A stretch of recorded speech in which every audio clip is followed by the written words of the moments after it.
Hello everyone, मेरा नाम broken Ismail है और आज हम डिस्कस करने वाले हैं बायोकेमिस्ट्री का फर्स्ट यूनिट जिसका नाम है कार्बोहाइड्रेट्स। इससे पहले वाले वीडियो में मैंने ये डिस्कस किया था कि बायोकेमिस्ट्री क्या होती है और वहाँ पर मैंने आपको बताया था कि नेक्स्ट वीडियो से हम वन बाय वन हर चीज़ को डिफाइन करेंगे। तो सबसे पहला नाम है कार्बोहाइड्रेट्स। ठीक है, चलिए आइए स्टार्ट करते हैं।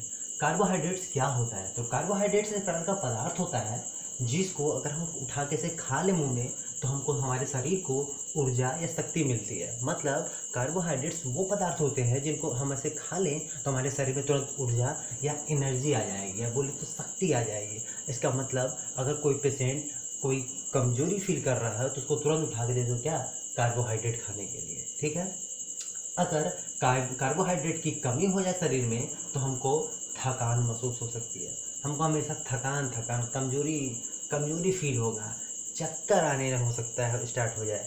तो ये सब आपके सिम्टम्स भी हो सकता है। अगर ऐसा सिम्टम्स आपको दिखे तो समझ जाना कि भैया हमको अगर हम कार्बोहाइड्रेट्स खा लें तो हमको शरीर को थोड़ा बहुत रिलीफ मिलेगा। ठीक है, तो याद रखना कार्बोहाइड्रेट की कमी से हमें थकान हो सकती है, कमजोरी हो सकती है, चक्कर आ सकता है। ये सब चीज़ें नॉर्मल लाइफ में हर इंसान को अधिक से अधिक देखने को मिल रहा है। तो भैया आप कोशिश कीजिए अधिक से अधिक कार्बोहाइड्रेट खाने का। ठीक है, आगे बढ़ते हैं। देखो आप कह तो रहे हो खाने के लिए, लेकिन क्या खाएं? तो देखो सर्वाधिक मतलब अधिक से अधिक कार्बोहाइड्रेट जो कहूँ हमको मिलता तो बहुत सी चीज़ों में है, लेकिन अधिक से अधिक पाने के लिए हमको गन्ना का जूस पियो या चुकंदर खाओ। इन दोनों में बहुत अधिक मात्रा में कार्बोहाइड्रेट पाया जाता है। कार्बोहाइड्रेट तो हमारा भैया गेहूँ में भी पाया जाता है, गेहूँ में भी पाया जाता है, चावल में भी पाया जाता है। तो इसका मतलब क्या? लेकिन हाँ, हमको अधिक से अधिक की बात कर रहा है तो अधिक से अधिक हमारा गन्ना में, चुकंदर में पाया जाता है। तो इन सब चीज़ों को ज़्यादा खाओ तो आपको ज़्यादा मात्रा में कार्बोहाइड्रेट मिलेगा। अब जैसे ही कार्बोहाइड्रेट खाओगे, कार्बोहाइड्रेट मीठा होता है। मतलब कि आप जैसे इसको उठा के कार्बोहाइड्रेट, या जैसे गन्ना आपको कैसा लगता है? मीठा। गेहूँ, चुकंदर खाओगे, ये सब कहाँ मीठा? देखो मीठा तो होता है, लेकिन ये नहीं कि आपको उस तरीके से मीठा लगेगा। हर चीज़ मीठा होती है, अगर मीठा नहीं होती तो आप खा ही नहीं पाते हर चीज़ को। इसका मतलब कहीं न कहीं हर चीज़ मीठी है, लेकिन कोई कम मात्रा में है तो कोई ज़्यादा मात्रा में है। ठीक है अब कार्बोहाइड्रेट्स क्या होता है? कार्बोहाइड्रेट्स को डिफाइन करने के लिए दो कॉन्सेप्ट दिए गए। एक ओल्ड कॉन्सेप्ट है और एक ओल्ड कॉन्सेप्ट है और एक न्यू कॉन्सेप्ट है। तो ओल्ड कॉन्सेप्ट जैसे एग्जांपल के लिए आपको मैं समझा रहा हूँ। आपने वाटर का नाम सुना होगा।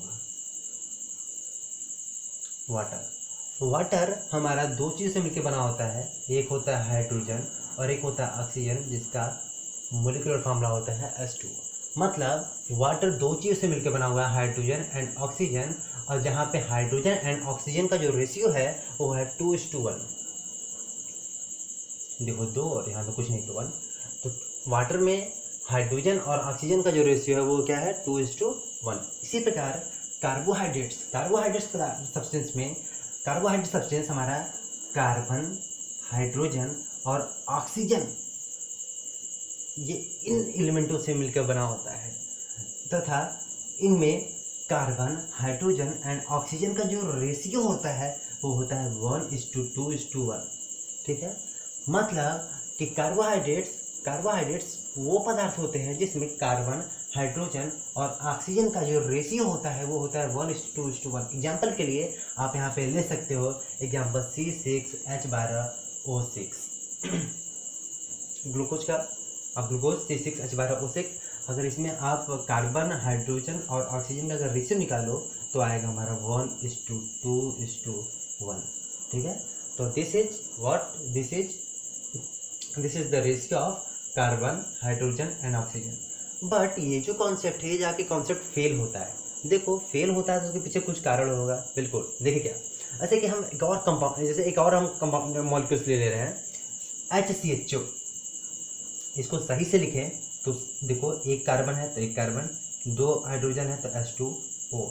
अगर ये किसका फार्मूला है? ये है फॉर्मल्डिहाइड का फार्मूला है। अब अगर इसमें हम कार्बन, हाइड्रोजन और ऑक्सीजन का रेशियो निकालें तो आता है 1:2:1। तो अभी तो आपने इसका मतलब क्या, फॉर्मल्डिहाइड में अगर हमने यहाँ पे देखा कि कार्बन, हाइड्रोजन और ऑक्सीजन का जो रेशियो है वो है 1:2:1। और अभी भी हमने बोला कार्बोहाइड्रेट्स वो पदार्थ होते हैं जिसमें कार्बन, हाइड्रोजन और ऑक्सीजन का जो रेशियो होता है वो होता है 1:2:1।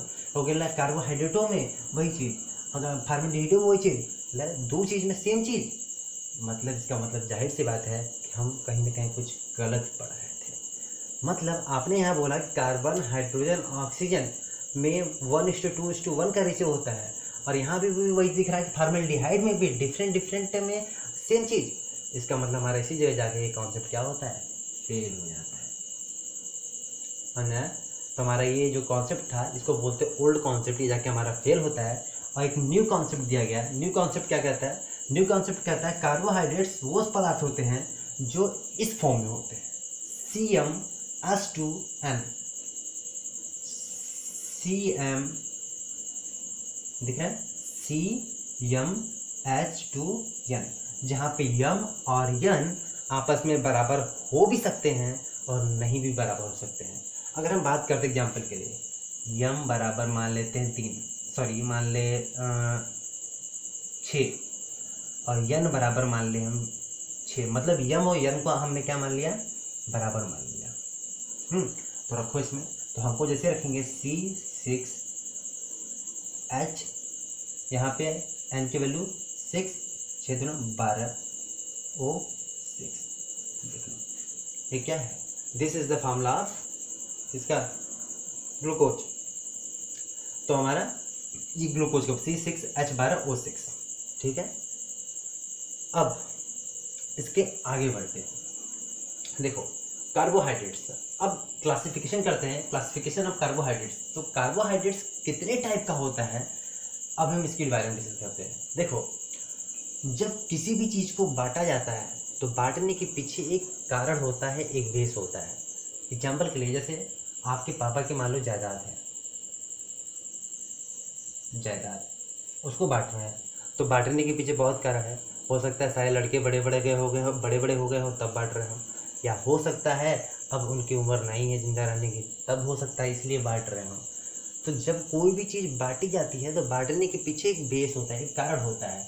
कुछ भी चीज़ बांट रहे हो आप, कुछ भी आप, अगर हम कह रहे हैं कि चुनाव के माहौल में अगर हम खड़े हैं और हम अपना मास्क बांट रहे हैं, तो मास्क क्यों बांट रहे हैं, क्योंकि हमको भैया सब लोग वोट दे, हम वोट से जीत जाए। तो इसीलिए मतलब जब कोई भी चीज़ को बांटा जाता है तो बांटने के पीछे एक कारण छुपा होता है। तो जब आप कार्बोहाइड्रेट्स को बांट रहे थे तो बांटने के पीछे क्या कारण था, तो कारण था वो था नंबर ऑफ शुगर मॉलिक्यूल्स। मतलब जब कार्बोहाइड्रेट्स को बांटा गया तो बांटने का एक बेस था, बांटने का जो बेस है वो है नंबर ऑफ शुगर मॉलिक्यूल्स, मतलब शुगर मॉलिक्यूल्स के संख्या के बेस पर हम इसको बांटते हैं। देखो, बांटने के बहुत बेस हो सकते हैं, लेकिन उसी में से एक कारण है नंबर ऑफ शुगर मॉलिक्यूल्स, मतलब नंबर ऑफ शुगर मॉलिक्यूल्स के नंबर के बेस पर अगर बांटा जाए तो हमारा ये जो कार्बोहाइड्रेट्स है वो कुछ इस टाइप के हैं। पहला मोनोसेक्राइड्स, दूसरा disaccharides, third oligosaccharides and fourth polysaccharides. तो देखते हैं वन बाय वन क्या होता है। मोनोसेक्राइड्स क्या होते हैं, मोनोसेक्राइड्स में सिर्फ एक शुगर मॉलिक्यूल्स होता है। कितने, मोनोसेक्राइड्स में सिर्फ एक शुगर मॉलिक्यूल्स होगा, तो आप कहोगे मोनोसेक्राइड्स। अगर 2 शुगर मॉलिक्यूल्स हो जाएंगे तो आप बोलोगे डाइसेक्राइड्स। अगर 3 या बोले 3, 4, 5, 6, 7, 8, 9, 10, 3 से 10 तक के अगर शुगर मॉलिक्यूल्स आपको किसी मॉलिक्यूल्स में दिख जाए तो भैया किसके 3 से 10 शुगर के मॉलिक्यूल्स दिख जाएं तो वो हमारा जो मॉलिक्यूल्स होगा ओलिगोसेक्राइड्स में जाएगा। और अगर 10 से ज़्यादा हमको शुगर के मॉलिक्यूल्स दिखाई दें तो हमारा पॉलीसेक्राइड्स में जाएगा। ठीक है, तो मतलब कि क्लासिफिकेशन ऑफ कार्बोहाइड्रेट्स बोलो या कार्ब्स बोलो, दोनों ही सेम है। कार्बोहाइड्रेट्स को हम कार्ब्स भी बोलते हैं। तो जब कार्बोहाइड्रेट्स को बांटा गया तो कार्बोहाइड्रेट्स 4 टाइप के, पहला मोनोसेक्राइड्स, दूसरा disaccharides, third oligosaccharides and fourth is polysaccharides. Monosaccharides में सिर्फ एक शुगर मॉलिक्यूल्स होगा, अगर एक शुगर मॉलिक्यूल्स हो सिर्फ तो मोनोसेक्राइड्स, 2 शुगर मॉलिक्यूल्स हो तो डाइसेक्राइड्स, 3 से 10 शुगर मॉलिक्यूल्स के बीच में है तो ओलिगोसेक्राइड्स एंड 10 से ज़्यादा शुगर के मॉलिक्यूल्स हो तो दैट इज कॉल्ड पॉलीसेक्राइड्स। देखो, मोनोसैकेराइड्स के एग्जाम्पल हो जाएंगे ग्लूकोज या फ्रक्टोज। ऐसे सिर्फ एक ये एग्जाम्पल C6H12O6, सिर्फ ये एक मॉलिक्यूल्स हो, यही तो है शुगर का मॉलिक्यूल, सिर्फ ये तो हमारा मोनोसैकेराइड्स। डाइसैकेराइड्स के एग्जाम्पल हो गए सुक्रोज। सुक्रोज दो चीज़ों से मिलकर बना होता है, आपको पता होगा, एक होता है ग्लूकोज, एक होता है फ्रक्टोज। तो सुक्रोज दो चीज़ से मिलकर, ग्लूकोज से भी and fructose. Sucrose is the combination of formation of glucose and fructose, दो शुगर मॉलिक्यूल से मिलकर बना हुआ है, तो दैट इज कॉल्ड डाइसैकेराइड्स। इसी तरीके से हमारा ओलिगोसैकेराइड्स है, इसी तरीके से हमारा पॉलीसैकेराइड्स है। इन सब के एग्जाम्पल भी हैं हमारे वन बाय वन। अभी नेक्स्ट वीडियो में हम यही वन बाय वन सबके बारे में डिस्कस करेंगे कि क्या होते हैं हमारे मोनोसैकेराइड्स, क्या होते हैं डाइसैकेराइड्स, क्या होते हैं ओलिगोसैकेराइड्स, क्या होते हैं पॉलीसैकेराइड्स, सबके वन बाय वन एग्जाम्पल। और हम आने वाले वीडियो में हम यही डिस्कस करेंगे कि और क्या क्या बेस हैं कार्बोहाइड्रेट्स को बांटने का। यहाँ पर तो एक बेस था, एक कारण हमने लिया, क्या, नंबर ऑफ शुगर मॉलिक्यूल्स। आने वाले वीडियो में अलग अलग टाइप के कारण को देखेंगे, किस किस कारण के बेस पर कार्बोहाइड्रेट्स को बांटा गया है। ठीक है, तब तक के लिए मिलते हैं नेक्स्ट वीडियो में। Good bye.